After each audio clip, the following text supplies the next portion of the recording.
Welcome to the Wellness Hub podcast, a show dedicated to uncovering the future of healthy living. Each week, we aim to bring you content that supports your personal health journey through insightful conversations with amazing guests. We explore various topics ranging from healthy eating, technology, fitness, mindfulness, and more. Now let's join our host, Drew Munro, co-founder and CEO of Up Meals, a Vancouver-based food tech startup on a mission to make healthy meals accessible through technology. Hello and welcome to the Wellness Hub. As always, we are thrilled to have you with us for yet another edition of Wellness Wednesday. Every single week, we're hosting amazing guests and discussing important topics ranging from entrepreneurship and technology to health, wellness, fitness, and mindfulness. And as always, we hope you find these conversations valuable and insightful on your own wellness journey.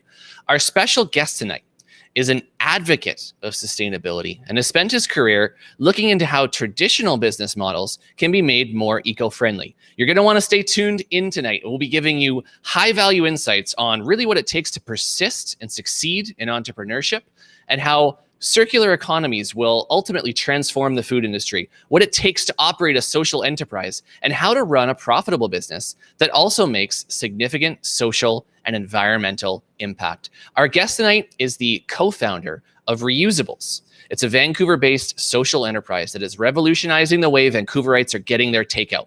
Reusables is a container sharing platform for takeout food from your favorite restaurants in sustainable packaging.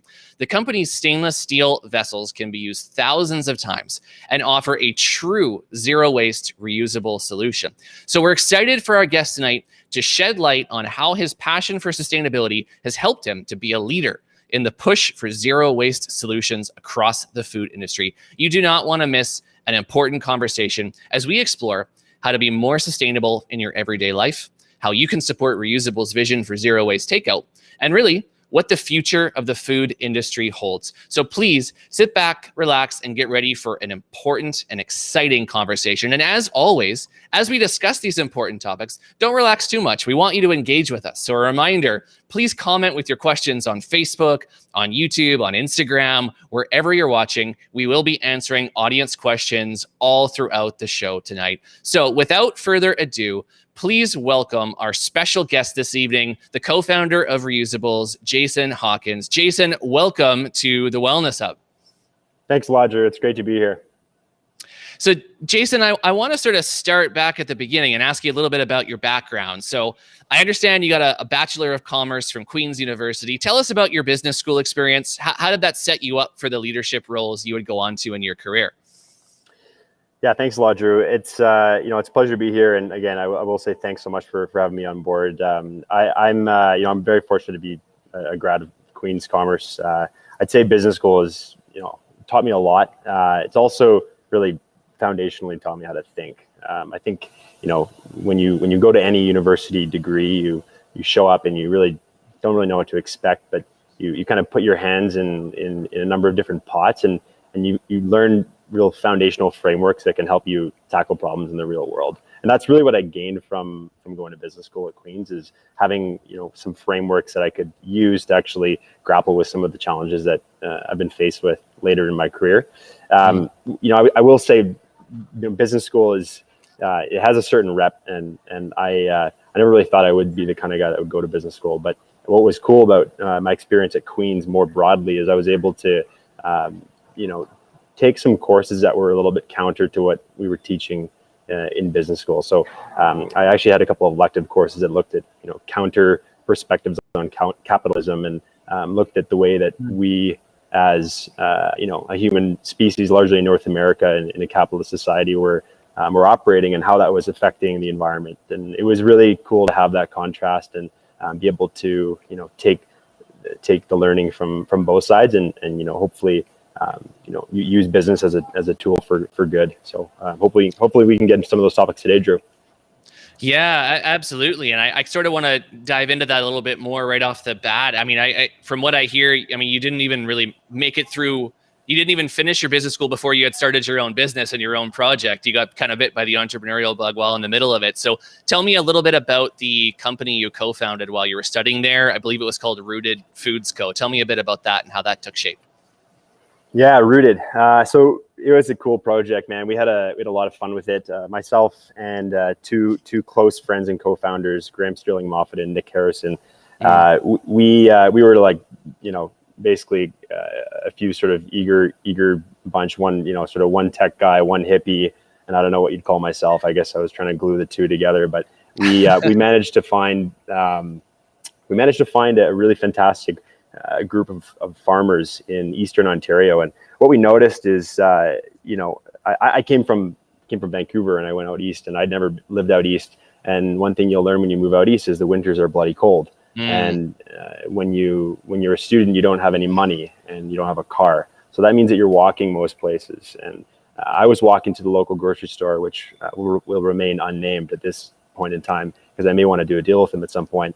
But we would walk there and freeze our butts off with 5 bags of groceries attached to our arms on the way home. And to be honest, the food wasn't that good in the first place. I grew up eating a lot of local food and organic, and it just wasn't really available. So that seemed like a gap for us. And my friends Nick and Graham felt the same way. They were from Ottawa, and what they informed me about is that Eastern Ontario was actually ripe with a lot of fantastic local food, good local farms and produce, and artisanal breads and cheeses and dairy products. It was quite phenomenal. And we got lucky with a relationship that we established with a company called Wendy's Country Market, or Wendy's Mobile Market. And this woman who started the business in, I believe it was like 1998, but don't quote me on that. She started one of the first farm-to-table online grocery companies, a true innovator. Cool. And she became an aggregator for like 75 different local farms, and brought together food and then actually delivered it to primarily restaurants in Kingston.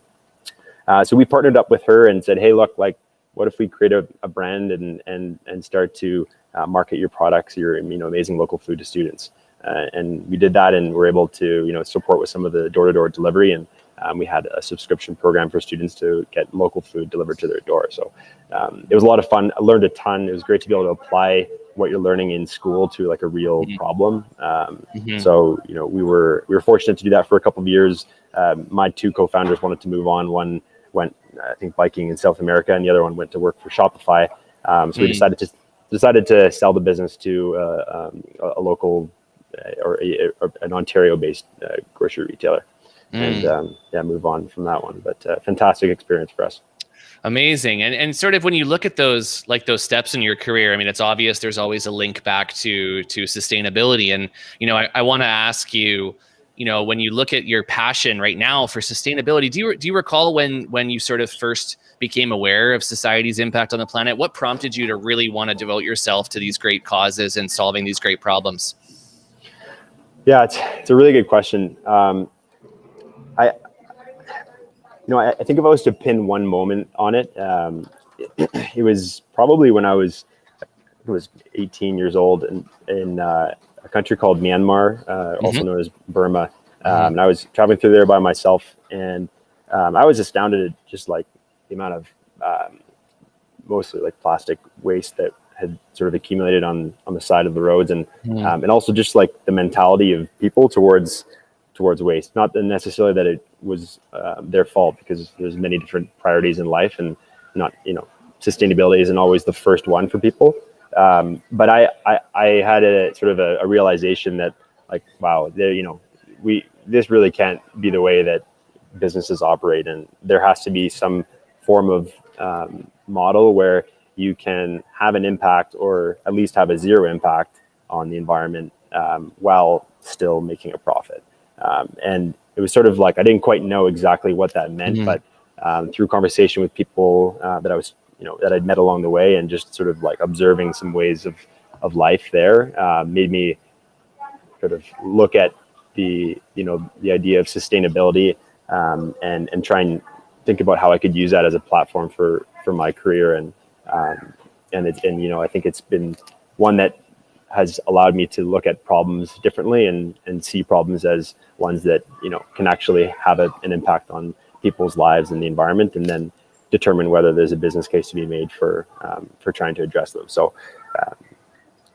So you had kind of if I'm understand, you had a really kind of almost like an impactful visual experience of being in a really totally foreign country and seeing this, this really kind of visual representation of waste, just at the side of the streets. And you sort of had a spark as like, when something comes along, I'm going to take action on it. And I believe there's something I could do. Am I summing that up correctly? Because that's a really like sometimes people find it in interesting ways, and I'm very curious about that. But actually seeing it and having like being in it is really powerful to me. Yeah. And so I want to then, that opportunity came along, not too long after that. So I want to sort of, ask you now about Reusables and your current venture. So I'd love for you to share with our listeners, what is Reusables and how does it work? Yeah. I'm super excited to share. Reusables, reusables.com is a sustainable packaging as a service. So we're really excited to be offering a membership for people to be able to reduce or completely eliminate their burden of waste for food for food retail. So Reusables is effectively a platform where we are enabling food retailers. So that consists of restaurants, primarily a lot of restaurants, but also grocery stores, cafes, offices, and even academic institutions as well, to help their customers or their students or their employees to reduce their waste and allow for them to lower their impact while still offering great food. So what we do in practice is we have a proprietary reusables management system that tracks and traces all of our reusable container assets throughout the ecosystem. So at any given time, we have live visibility on who has what container, how long they've had it for, and what food was packed in it. We do that and administer it through a variety of technologies, like IoT and QR code technology. And we're excited to be able to say to restaurants like, hey, you don't have to worry about washing these containers. You don't have to think about, are you going to get these things returned? Like, we take that off of restaurant and business owners' backs and say, why don't you rent these beautiful containers from us for a cost that's actually going to be less than other sustainable packaging alternatives. And then we will in turn bring you customers from our membership base that are looking for sustainable packaging or zero waste packaging. So we're thrilled with some of the traction we've seen early on. And we were fortunate to have a very strong relationship with some of our early adopters, both on the end user side and on the restaurant side, during our pilot earlier this year in Vancouver. And now we're expanding both locally as well as other municipalities in Canada and the US. So, yeah. Wow. And amazing. Thank you for sharing that. I mean, and you touched on, your pilot. I mean, you essentially started or launched this company kind of in a pandemic, in a global pandemic, right? Which is a challenge in and of itself. I mean, I want to ask sort of, what are some of the speed bumps or some of the I guess obstacles that you had to overcome to bring this from an idea into an actual product and a service that you're able to confidently market? Yeah, well, for one thing, the height of the pandemic, nobody wanted to reuse anything. So that was a challenge in and of itself. But almost on the same side, everybody was eating so much takeout, right? Like, so yeah, man. It was kind of like two sides of the coin, right? So totally. Yeah, tell me about that. I'd love to hear about that. Yeah, well, I mean, from your business too, Drew, right? Like, it is sort of that double-edged sword, and especially during this last year, like, food delivery was exploding, across the board and everywhere in the world, and that just meant that there was more packaging waste, and that was really sort of the impetus for starting the business. We looked at what was going to happen over the course of the COVID-19 pandemic, and quite frankly, we're not quite sure when some of those behaviors are really going to end in some parts of the world, and we decided that despite some of the challenges with like the behavior of people and the unwillingness to adopt something new at that time, like a reusable program, we felt that throughout the pandemic, and I'm speaking mainly from like the height, you mentioned the height of the pandemic. So from those months of like March 2020 to sort of like mid fall of 2020, we felt that would be a really good time to innovate and research the problem. And what we did is we actually started to do some work with Emily Carr and UBC, and we looked at problems and questions like, hey, do people care about this? Like, do people want reusables? It seems like a simple question, but we actually asked that, and we said the same thing to restaurants. Like, do restaurants want reusables? Is that something that they're looking for? And then the next question is like, how much, if anything, are they willing to pay to actually reduce their waste? So we started with those types of questions, and then we dove deeper with some of our early partners to look at like, okay, during a pandemic, like, what are you thinking about? Like, what types of health considerations are on your mind right now? Like, what would need to happen for you to adopt something like this in the near future? And it was through those conversations that we were able to start to iterate and build with our partners. It's really a design focused exercise where we've kind of walked in, and Anastasia Kiku, who's my co-founder, would say the same thing. We really take the approach like we don't know the answer, and our customers, our users, our partners are the experts, and that we're working with them to design the solution for their needs. So it was truly through partnership and conversation that we were able to design, I would say, the first version of our solution, because we are constantly iterating on it. And we're quite happy with some of the feedback that we've been getting over the last few months. Yeah, and you guys talk about, you reference it as a community, right? So this community of restaurants and users that is using your solution, that is thriving, and you know, you're quite proud of it. It's evident, and I love that aspect of your business. So talk to me a little bit about how the restaurant partners in this community kind of interact with the platform, and what's it like for them? Absolutely. So I will drop some names as well of the awesome restaurants. Please do. I'm sure they won't mind. Yeah. So we, in our early pilot and in early this year, we partnered with a handful of restaurants. So Kula Kitchen, which is a brand new Vancouver restaurant that is based out of a commissary kitchen called Coho Commissary. Jam Jar, which has multiple locations. We partnered with them, and we were focused on the Main Street and Commercial Drive area with them. Banditas Taqueria, which is on Commercial Drive as well. Great pronunciation, by the way, on that one. Beautiful. Yeah, that took some work. But and then Field and Social as well. So we partnered with those folks early on, and truly our hearts go out to them, because they were the advocates among their communities to say, hey, look, like, we're going to try this out. There's going to be bumps along the way. We're designing with Reusables to determine if this is viable for our business, and if this is something that we can help our members and our customers to be able to reduce your waste. So, from those early days to now, the restaurants have stuck with us, and we've been able to add on other ones, such as Autostrada, Meat in Gastown, and we have more coming soon. And the idea is that they do not have to think about the effects of sustainable packaging. So they're able to actually just rent containers from us, and we do the work of cleaning, sanitizing, tracking, and redistributing them to their locations. Wow. And you've dropped some really great names, and I hope all our listeners are taking notes. So if I'm understanding correctly, if somebody's ordering from these restaurants, they would have the option as a consumer to choose to order from a Reusables container. Or actually, why don't you walk me through how the end consumer interacts with it, and the membership model, which I actually think is really fascinating. Yeah, absolutely. So what we've tried to do is enable all users.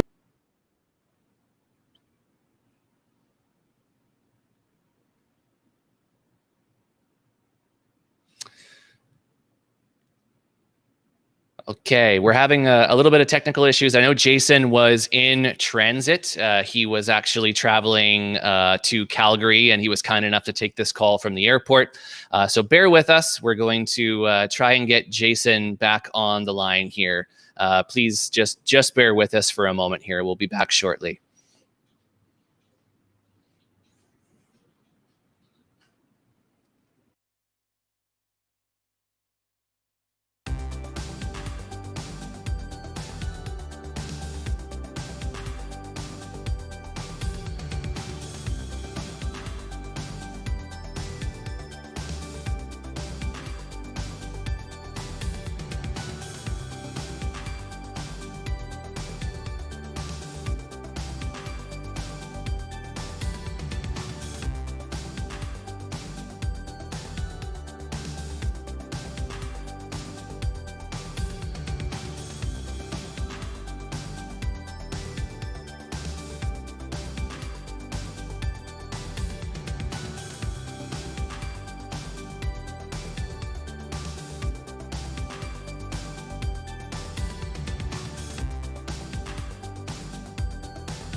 Okay, I believe we've got Jason back on the air. We're going to bring him back into the conversation now. Hello, sir. You're back. Can you hear us? Yeah, back. Can you guys hear me loud and clear now? Yeah, switch devices. Hey, it's a live show. The unpredictable can happen.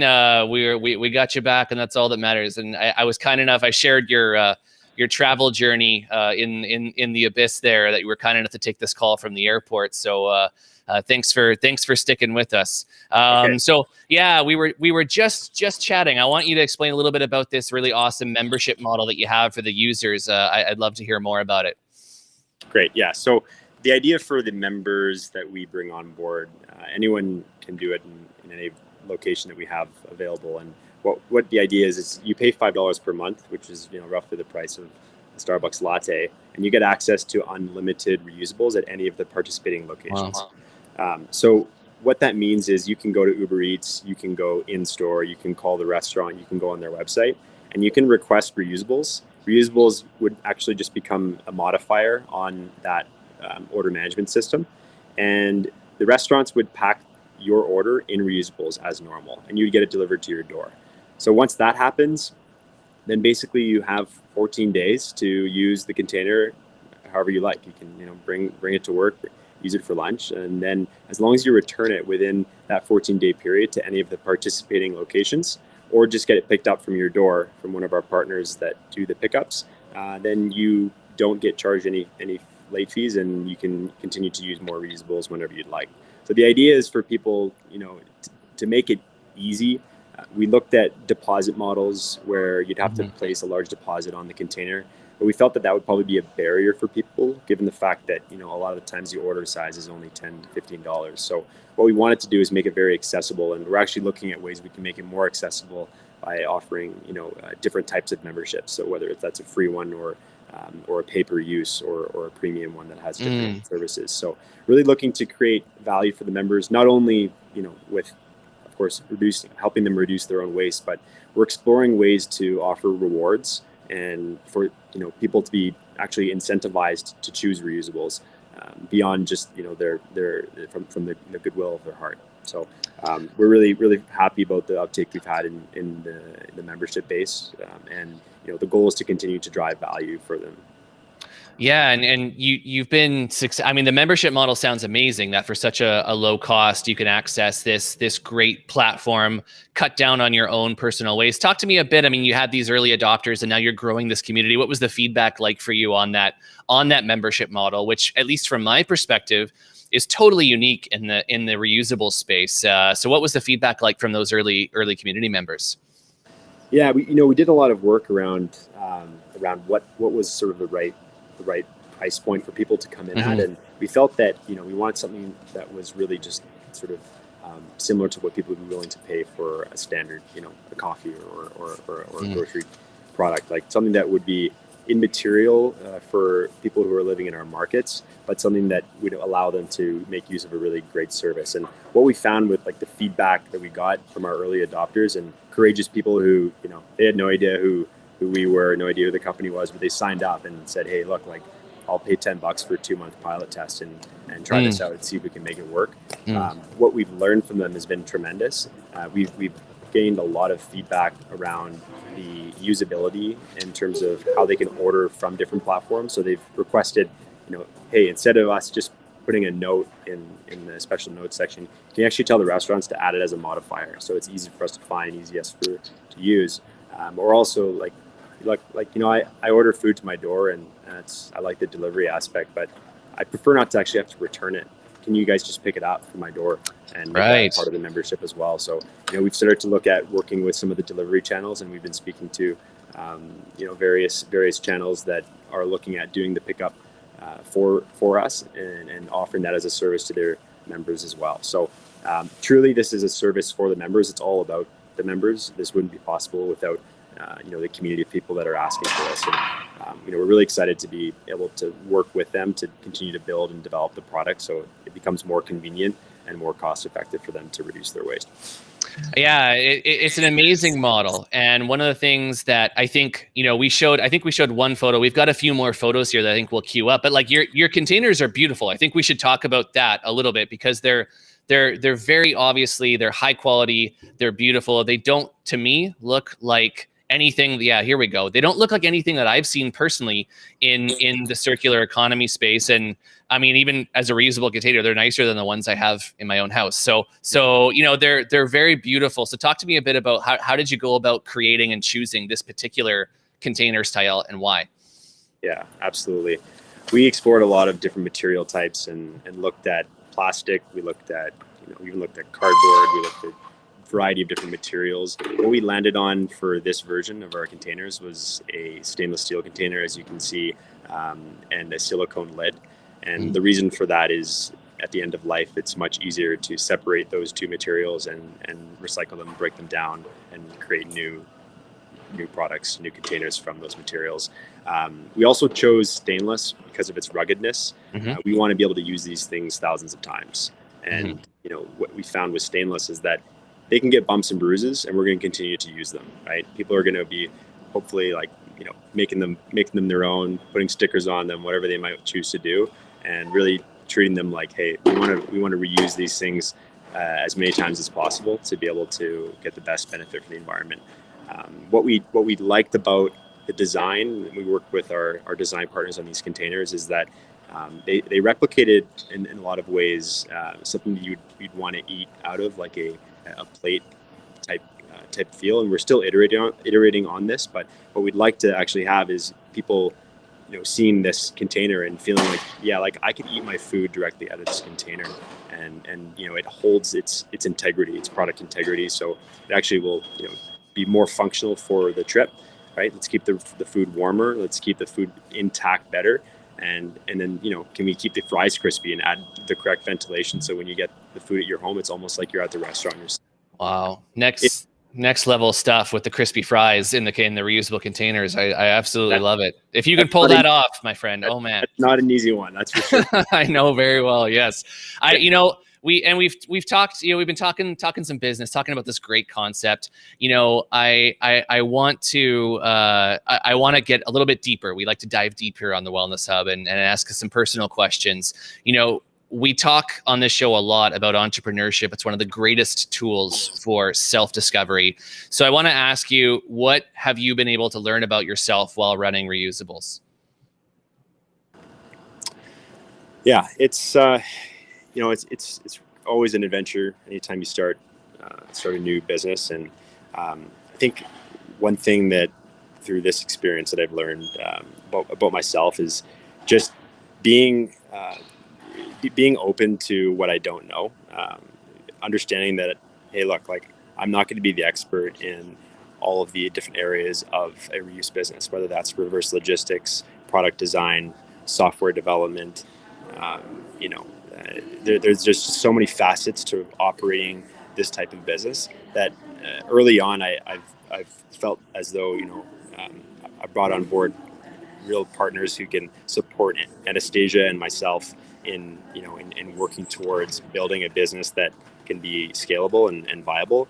And ultimately it's about having that that type of self-awareness that I think has really allowed me to to support the growth of our early business here. And that's something that I think I certainly have learned this time around for sure. And one of the things that in the business world today, where there's, so many businesses are almost expected to have a greater purpose. They're not expected to exist for profit anymore. And so as a founder and entrepreneur, you're sort of navigating this like triple bottom line of environmental, social, and then like economic targets. So how do you navigate that? How do you prioritize that as an early company and make sure you're achieving what you want to achieve? Yeah, it's a great question. We take the approach of creating shared value. It's a framework that's been developed out of Harvard University, and it's really about building a business that operates to create impact. So our core business is about creating impact. That's our key KPI. Even before we look at the revenue that's coming in, we actually look at the containers or the single-use packaging that we're diverting from waste streams.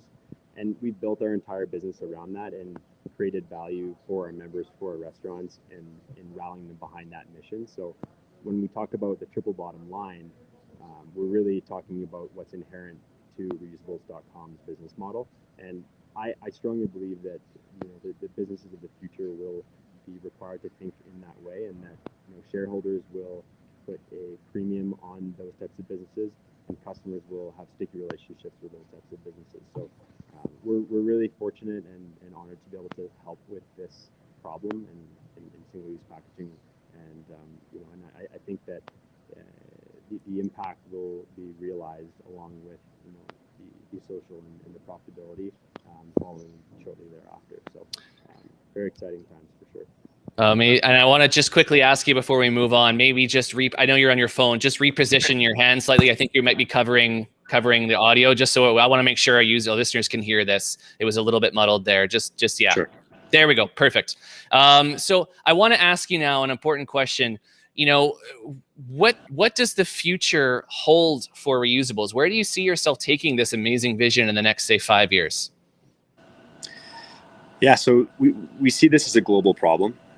We look around the world, and frankly, Canada is actually probably one of the better countries in terms of the way that we recycle and the way that we manage waste. So we're very fortunate. When we look to other countries, and we've been reached out to by a variety of municipalities across the world, and we look at places in Southeast Asia, or in Africa, or in the Middle East, and there's certainly opportunities within those markets as well. So what we're trying to do here over the next year is design with our members, with our restaurants, the model that we believe is scalable worldwide, and then the mission is to take this to other markets where we can effectively multiply our impact quite substantially more in markets that have even more food delivery than what we see in North America, as well as looking at different segments of the market. So focusing on grocery, looking upstream to CPG, manufacturing, and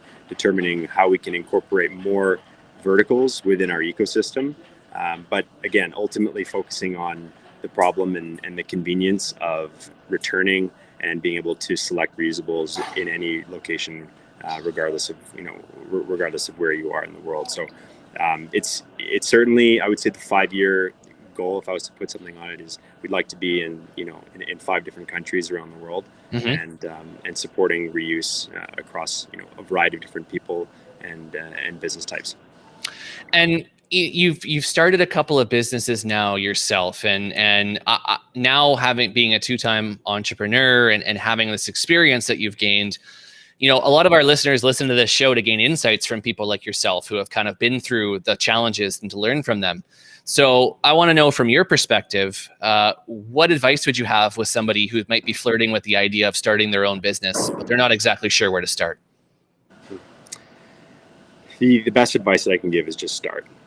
I know that may sound cliche, but it's genuinely the best advice I can give. And the reason for that is you don't know what you don't know. And unless you start with something, you simply can't start addressing the hurdles that are going to face you on paper. You have to do it in real life. And that doesn't mean that it has to be perfect. It can be imperfect, and people will accept that and allow you to get better over time.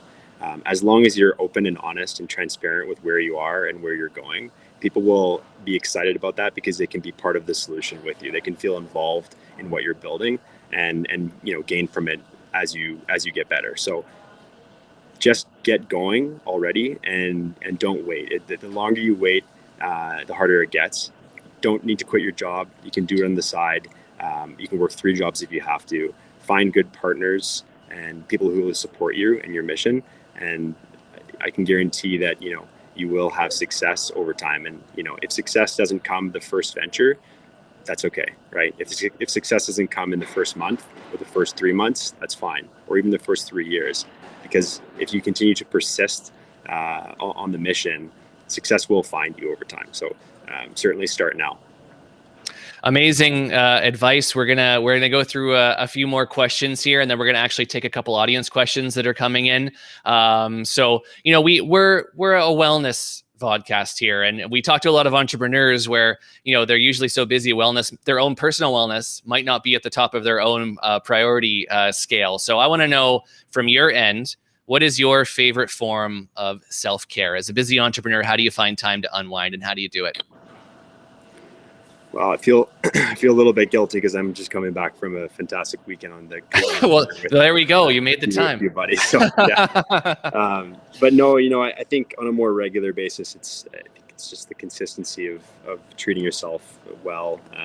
I find personal value in spending time either on my bike or in trail running shoes. And just getting either, whether it's, I live in North Vancouver, so whether it's going to the shore or getting up to, just for a simple an hour, I find the return on an hour spent breathing hard in the forest or somewhere outside for that matter, just to do wonders for me personally. So I think that whether you just whether it's just starting out or whether you want to push yourself to see how far you can go, it's just something that I think everyone should consider in their daily routine. Beyond that, I would say that candidly, like doing what I was very fortunate to be able to do this past weekend, which was spend time with like some quality friends that I haven't seen in over a year or more. Of course, everybody's in the same shoes and the same boat with the last year being so hectic, but being able to spend that time with people, like, undistracted, away from the phone, have those conversations, that you maybe wouldn't be able to have in the city or just in passing, and just really allow those relationships to continue to flourish. Like, feel really rejuvenated and refreshed coming back to Vancouver, and knowing that, like, hey, those people have your back and you've got theirs. So I don't know, friends and exercise, Drew, is that okay to okay place to start? Absolutely. And what better place to start, right? We're both BC boys here. That's our bread and butter. That's what we need to do. So I absolutely, that's great advice. We're gonna get to a couple audience questions here. This is a really important one. Where can I go to sign up for Reusables? Question coming in from YouTube. I'll turn that one over to you, Jason. You can go to reusables.com. So that's where you can sign up today. We're actually releasing a mobile application in probably 4 weeks. Don't quote me on that. Could be less, could be more, but ultimately go to reusables.com and you'll be able to sign up there. We'd love to have you. Fantastic. Okay, this is coming in from Facebook, from Chef Johnny. It's not a question. It just says amazing with 5 exclamation marks on it. So I think we'll just take that as a positive sign as to what the great work you're doing. And this is a question coming in from YouTube. Where does the subscription fee for Reusables go towards? I'm assuming that's just your revenue model, but I'll let you, of course, answer that for our listener.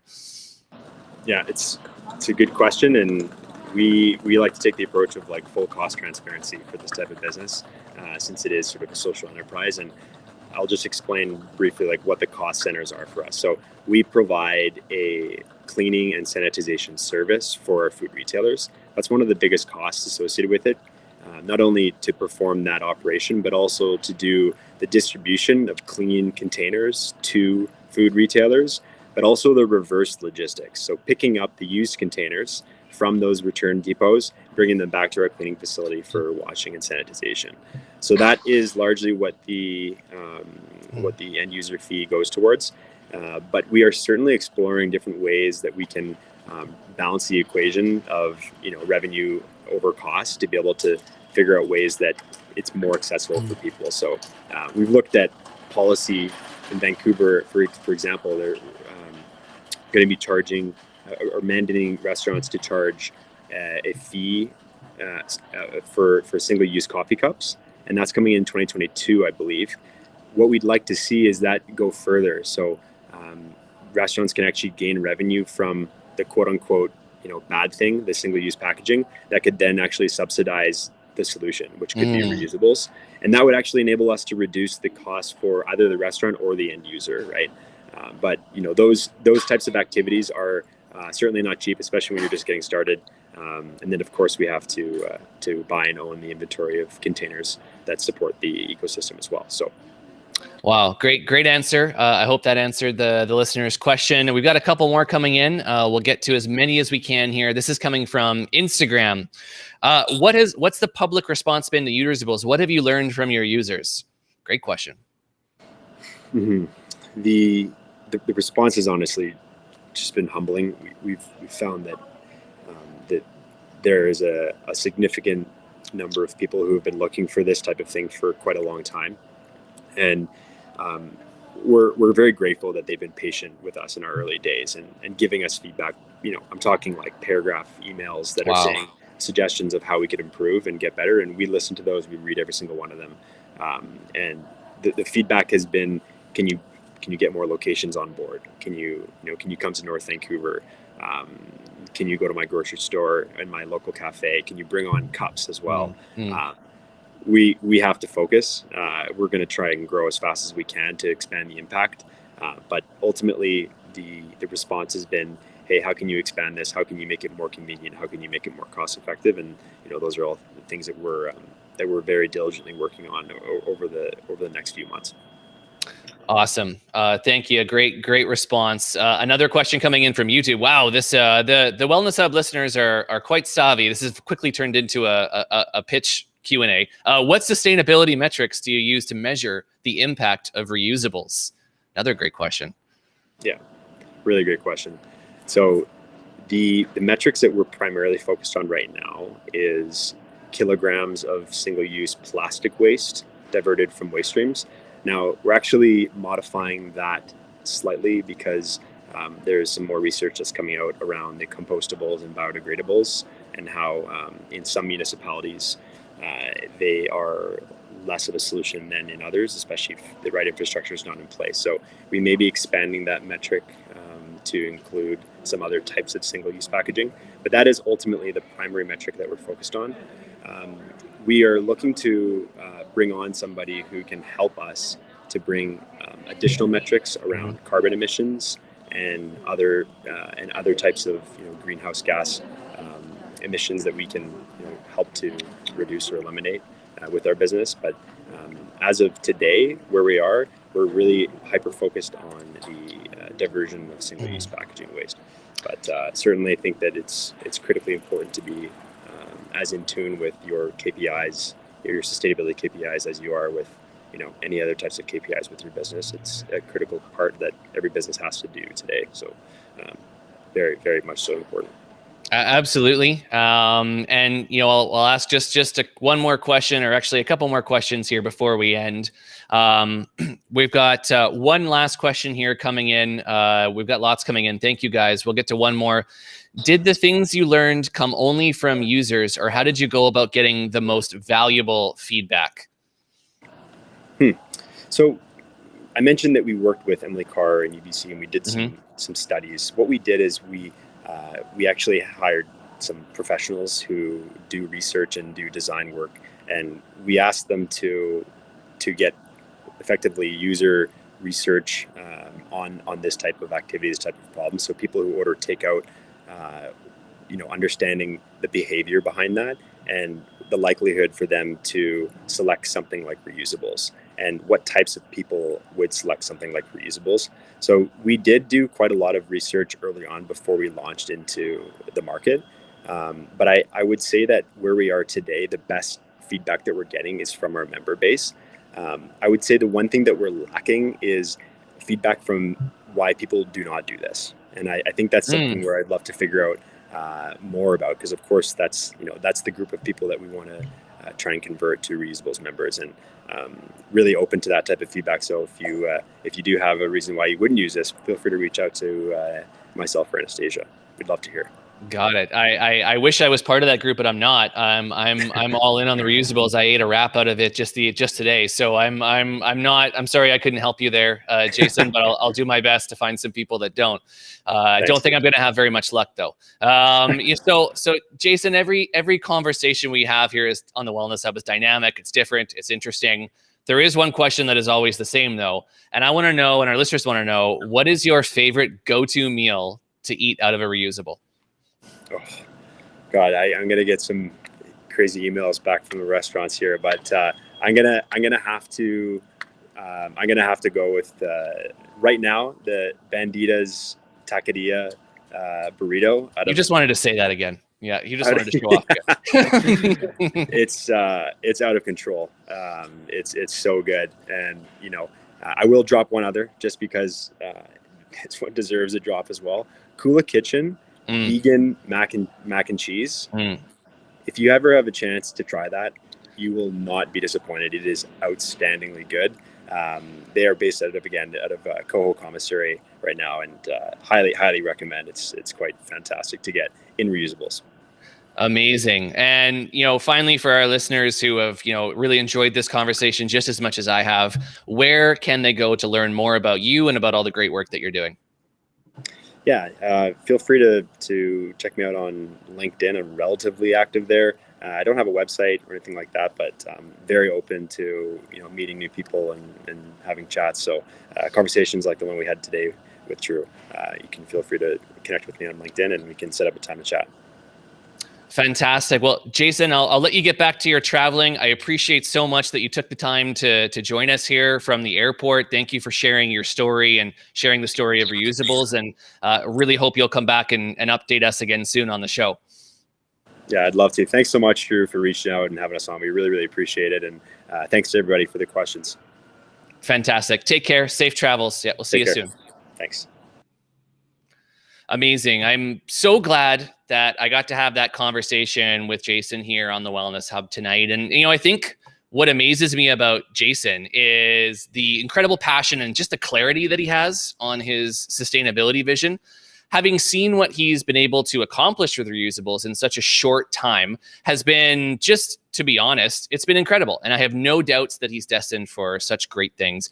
I think what was super important about this conversation is essentially that there was this idea of sustainable business or triple bottom line profits. And in today's world, making a profit and improving the world, they often seem like two incompatible and two incongruous ideas. But when you think of some of the largest and the most profitable companies in the world, you're not immediately struck by their incredible humanitarian efforts.